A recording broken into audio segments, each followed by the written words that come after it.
Salut, bienvenue sur ma chaîne. Aujourd'hui dans cette vidéo, on va réaliser un reverse shell. En anglais, c'est un programme qui permet d'accéder à l'invite de commande d'un PC sur un réseau. Pour ce qui est de cette vidéo, on va accéder à l'invite de commande de mon Windows 10, donc de ma machine physique, à travers un système Kali Linux que j'ai installé dans VirtualBox. Et ce qu'on aurait ici comme réseau, ça sera un réseau virtuel de VirtualBox. Alors pour commencer, sans plus tarder, on va passer à l'explication des différents codes. Donc notre programme se subdivise en deux sous-programmes. Là, on a la partie cliente, pardon, la partie serveur. Et ensuite, là, on a la partie cliente.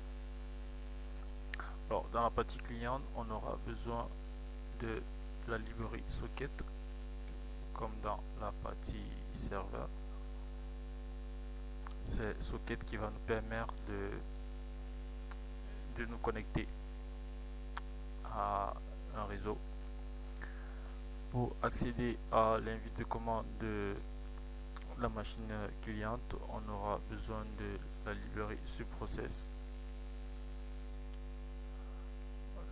la librairie OS pour changer de répertoire et la librairie time, bon, qui n'est pas trop nécessaire dans cette vidéo. Ces librairies sont déjà dans l'interpréteur de Python, donc vous n'avez plus besoin de les installer.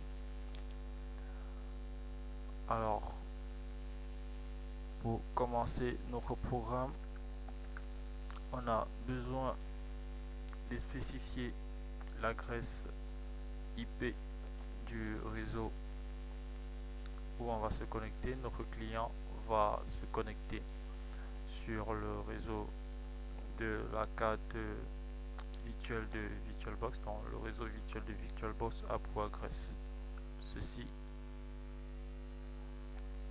Donc notre client va se connecter à ce réseau et on doit aussi spécifier le port.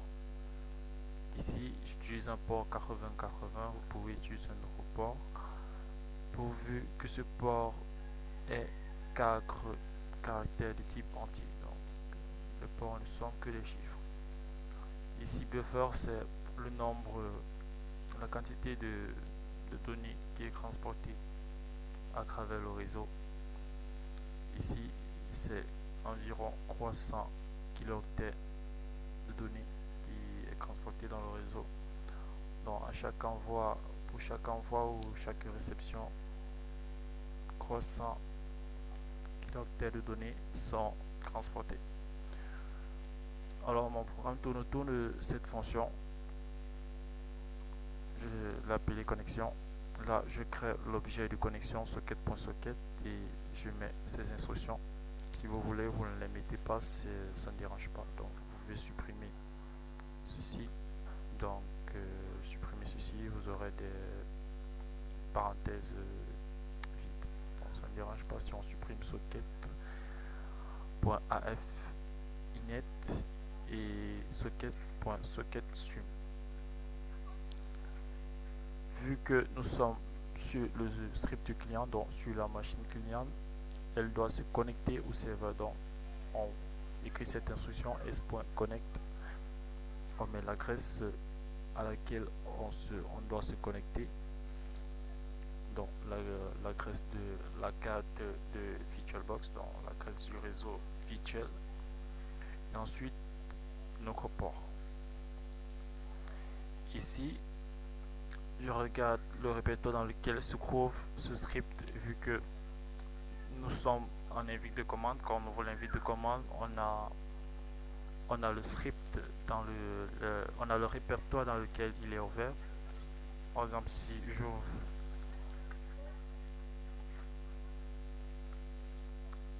j'ouvre l'invite de commande là c'est ici que trouve l'invite de commande. Il se trouve dans le répertoire Jojo.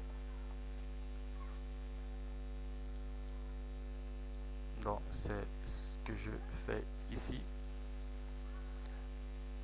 Dès que je trouve le répertoire, je le mets dans cette variable. Ensuite, je l'envoie au serveur. Mais lors de l'envoi, il faut l'encoder vu que à travers le réseau, ce sont des informations de type binaire qui se déplacent dans le réseau. Ce sont des binaires qui se déplacent dans des chiffres qui varient entre 0 et 1. Donc, le fait de mettre cet encodage permet de transformer mon information qui est là une chaîne de caractères, que ce soit une chaîne de caractères ou même un entier. On peut l'encoder ainsi. Et donc là, on quitte du chaîne de caractères pour un binaire en faisant ceci. Dans ma partie serveur, c'est exactement la même chose jusque là. Même chose là. Crée le réseau, le socket, dans l'objet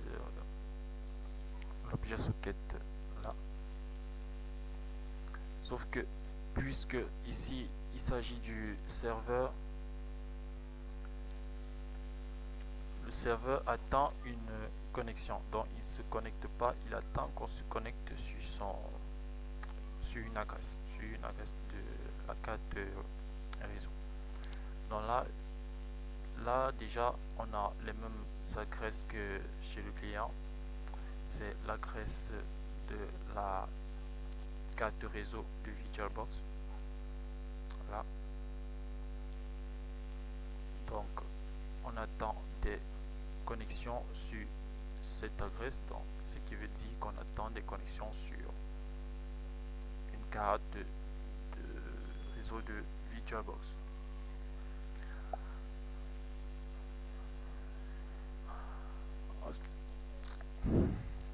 Ensuite, vu qu'on attend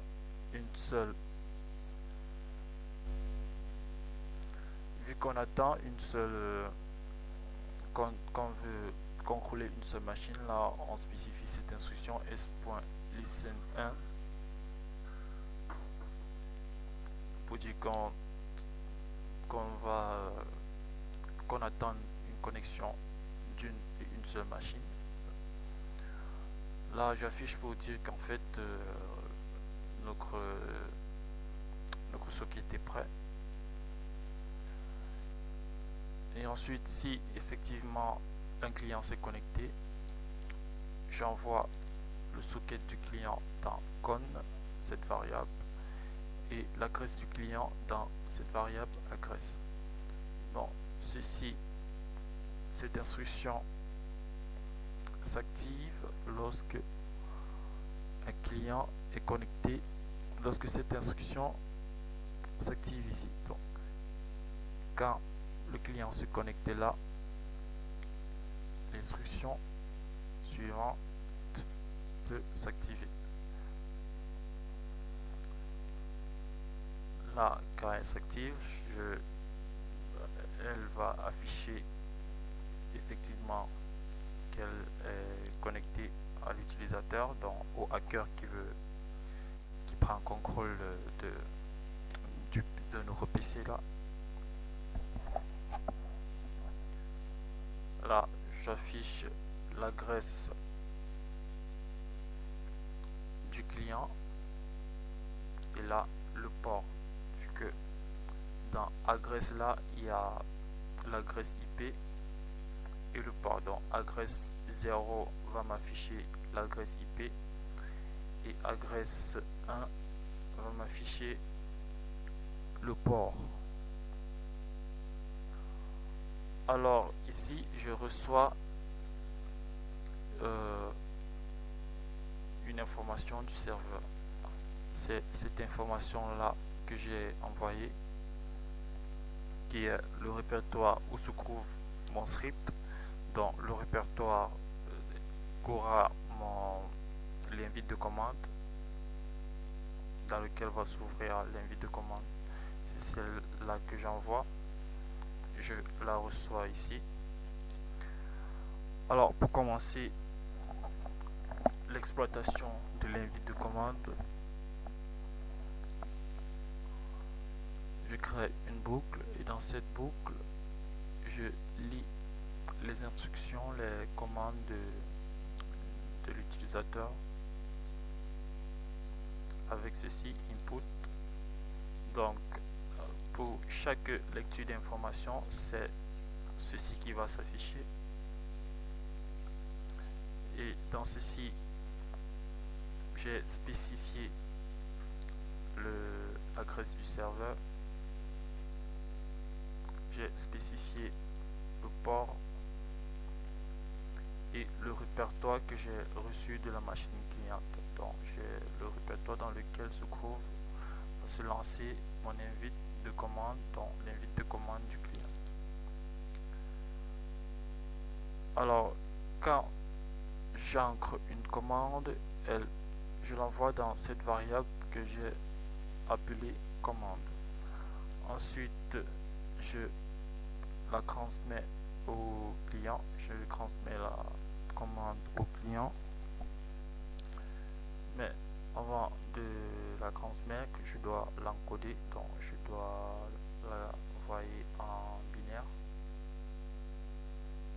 comme c'était le cas ici. Après avoir fait cela, je vérifie si dans ma commande il y a l'expression kit. Donc kit ici c'est le mot-clé que j'utilise pour en fait sortir de mon programme, pour ne plus exploiter ma machine client, donc pour fermer mon programme. Donc s'il y a kit, la boucle est cassée, et si la boucle est cassée, c'est cette partie là est sautée et c'est cette instruction qui s'active. Donc je ferme la connexion, je ferme le socket de mon client et je ferme ma connexion. Donc,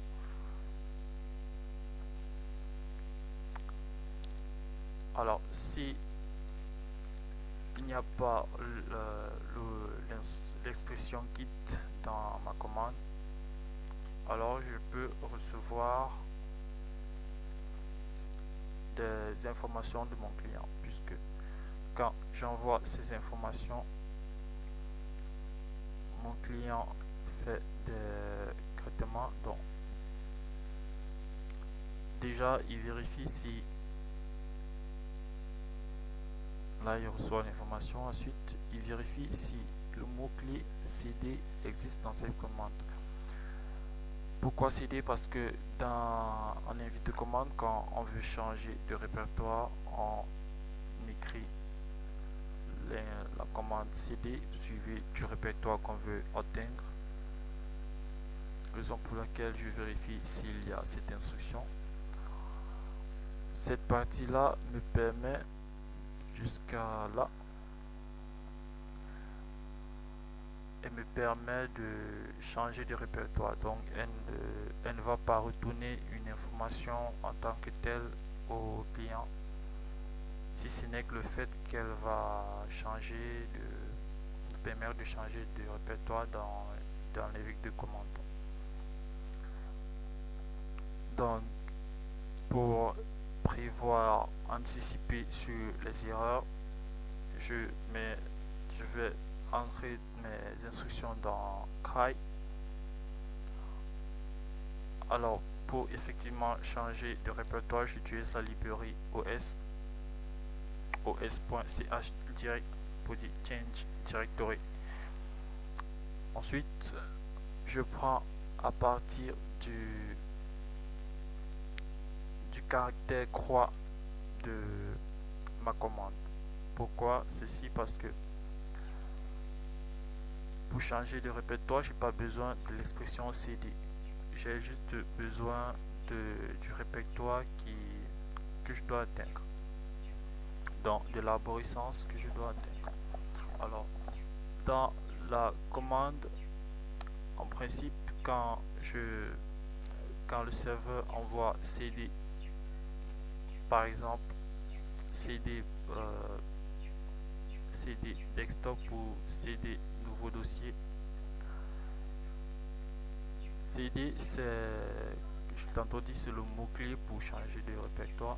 Ce qui suit après c'est le répertoire. Donc, se croix, parce que le croix signifie le premier caractère de mon répertoire, puisque selon le formalisme des chaînes de caractères, C ici à la position 0, D la position 1, et après D il y a un espace, l'espace à la position 2, et après cela il y a mon répertoire. Donc mon répertoire commence à partir du caractère croix, donc juste après l'espace c'est mon répertoire, donc d'où se croix. Donc à partir du caractère croix jusqu'à la fin de ma chaîne de caractères, donc jusqu'à la fin de ma commande. Alors ceci me permet de changer de répertoire. Pourquoi j'ai fait ceci? Parce que si j'envoie directement ma commande dans l'invite de commande, ça ne va pas fonctionner, ça va pas effectivement changer de répertoire vu que mon invite de commande me retourne des informations, mais quand je change de répertoire, j'ai pas une information, j'ai plutôt un changement de position, donc ça va pas me retourner une information. Donc je fais ceci pour changer effectivement de répertoire. Donc je disais donc que dès que j'ai changé de répertoire, alors je me positionne, je regarde le répertoire dans lequel je me trouve. Ça sera effectivement le répertoire qui se trouve dans commande, le répertoire que j'ai choisi. J'envoie cela dans la variable rep, et ensuite dans sortie vide, dans cette variable j'envoie ceci avec cette expression cmd et mon répertoire, donc cette variable qui contient le répertoire dans lequel je me trouve. Alors je l'envoie effectivement avec ceci s.send sortie-vide.encode, donc je l'encode toujours. Il faut pas oublier d'encoder. Il faut qu'elle puisse, pour que l'information arrive, pour que l'information puisse partir du client vers le serveur ou du serveur vers le client. Alors dès que j'envoie l'information ici, mon serveur, qu'est-ce qu'il reçoit? Il va, oui, mon serveur il va recevoir ceci. Dans mon information se trouve ici dans cette variable que j'ai appelée retour. Voilà. Là je vérifie s'il y a l'expression cmd dans l'information que j'ai en retour, donc en retour. Alors ici, si on prend ce cas, ici on a envoyé cette expression. Alors ici effectivement il y a cmd ici, ceci veut tout simplement dire qu'on a changé de répertoire. Donc, et là cmd selon d'après les chaînes de caractères, D ici occupe la position 2. Donc et après D il y a un espace qui est cet espace là, et après cet espace il y a le nom de mon répertoire. Donc mon répertoire, cet espace occupe la position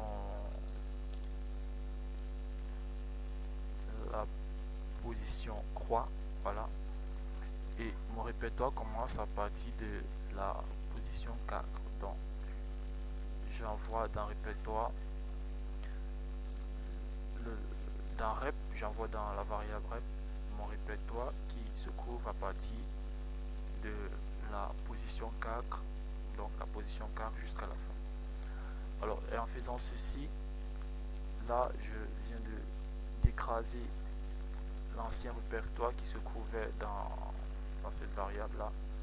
Donc quand mon programme va me demander une nouvelle commande, c'est le nouveau répertoire qui va s'afficher là, un peu comme quand on utilise notre invite de commande sur notre PC.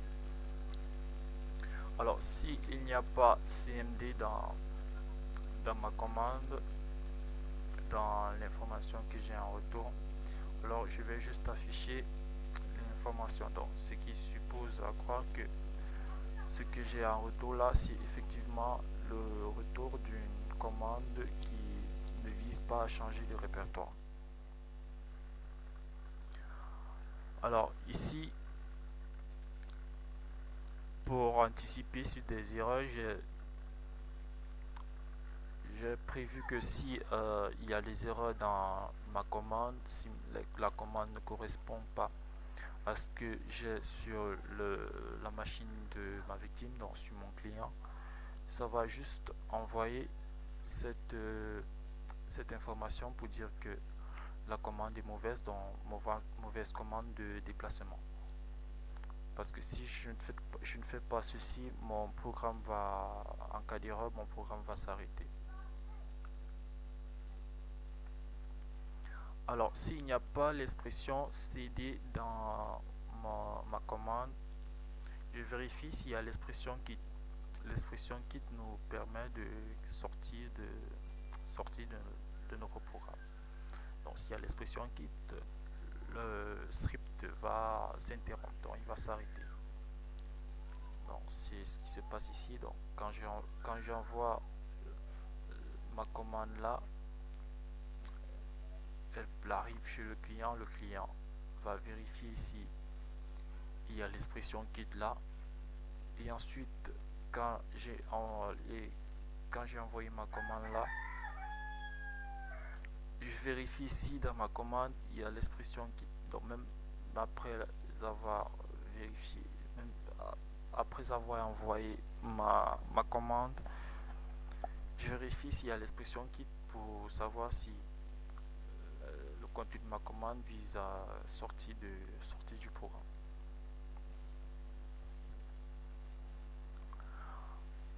Alors si effectivement il n'y a pas l'expression quitte dans mon programme, parce que là s'il y a quitte, ça va sortir de la boucle, donc on va se retrouver à ce niveau. Déjà ça c'est un truc qui fonctionne pas, je n'ai pas vraiment besoin de ceci, donc on va sortir de notre connexion là, donc le programme sera fermé. Alors si effectivement il n'y a pas quitte dans le nom de si quitte n'est pas ma commande, pas le contenu de ma commande, alors j'envoie la commande dans mon invite de commande, dans ce process. Dès que je l'ai envoyé, je vérifie, je reçois. Déjà voici ma commande que j'envoie dans ce process avec cette instruction. Et ensuite je reçois les informations que j'ai en retour après avoir eu cette commande. Je vérifie effectivement si ces informations ont un contenu, s'il y a effectivement un contenu dans les informations que j'ai en sortie en retour. S'il y a des informations, alors j'envoie à mon serveur. Bon, et quand j'envoie au serveur, c'est ceci qui va s'exécuter parce que déjà il n'y a pas cmd il n'y aura pas cmd dans cette information. C'est ceci qui va s'exécuter, donc ça va m'afficher des informations. Ensuite, je vérifie je vérifie toujours je regarde si les informations en sortie sont vides. Si les informations sont vides, alors je dis que je suppose que la commande s'exécute localement. Donc, si par exemple j'écris la commande Python. Là, c'est une commande qui s'exécute localement. Donc, je peux pas, avec ce programme, je peux pas accéder à ceci. Donc, raison pour laquelle je prévois cela.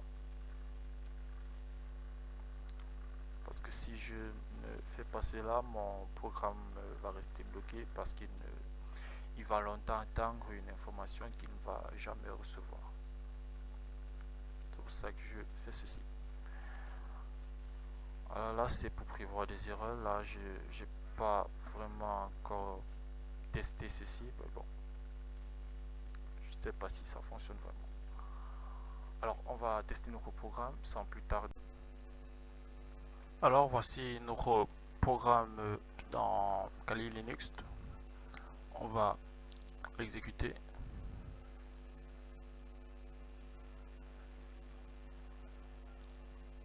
Donc ici, mon Kali Linux est connecté au réseau de VirtualBox.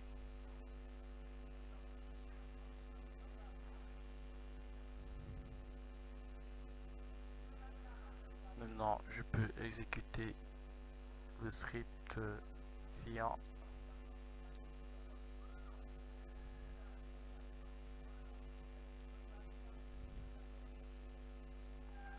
voilà, et quand il s'exécute, voilà ce qui va se passer. Voilà, il fonctionne. Donc là, j'ai le répertoire dans lequel se trouve mon script. Alors, je peux afficher son contenu, dire.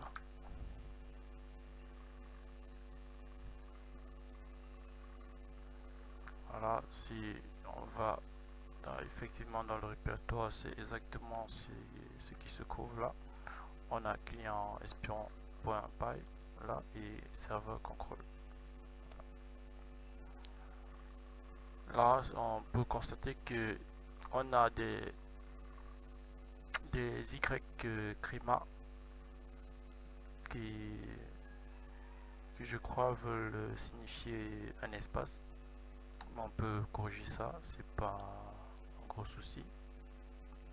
Alors on peut taper la commande ip config.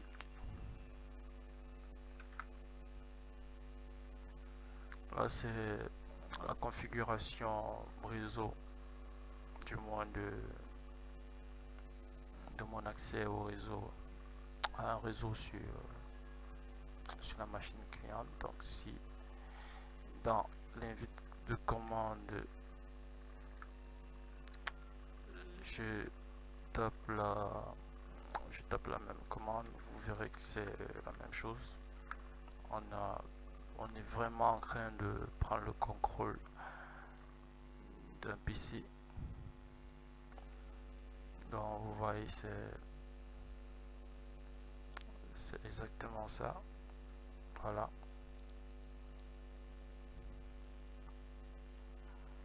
Exactement la même chose. Sauf là où il y a des... Là je vois que point virgule signifie E accent aigu. Y crima c'est pour signifier un espace, mais on peut régler ça en remplaçant ces différents caractères par le caractère réel. Alors on peut se déplacer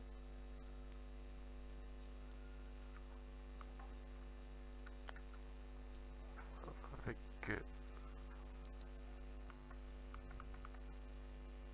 on peut se déplacer en tapant la commande cd.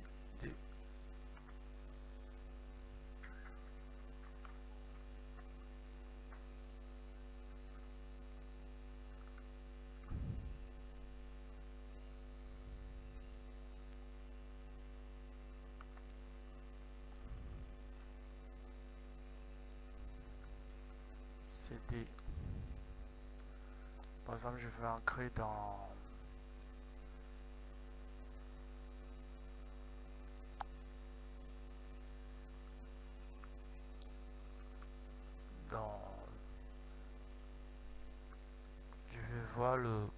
contenu du répertoire de ma racine dans le D. Donc je suis dans D, donc je fais dire pour afficher le contenu de ce répertoire. Donc je peux voir effectivement là.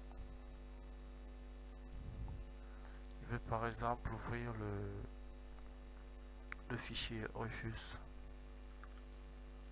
histoire d'impressionner notre victime. Il se demandera comment est-ce qu'il des fichiers s'ouvrent tout seul dans mon PC. Donc vous verrez dans quelques instants. Voilà, on a ce répertoire qui s'est ouvert. Alors donc si j'ancre dans ce répertoire,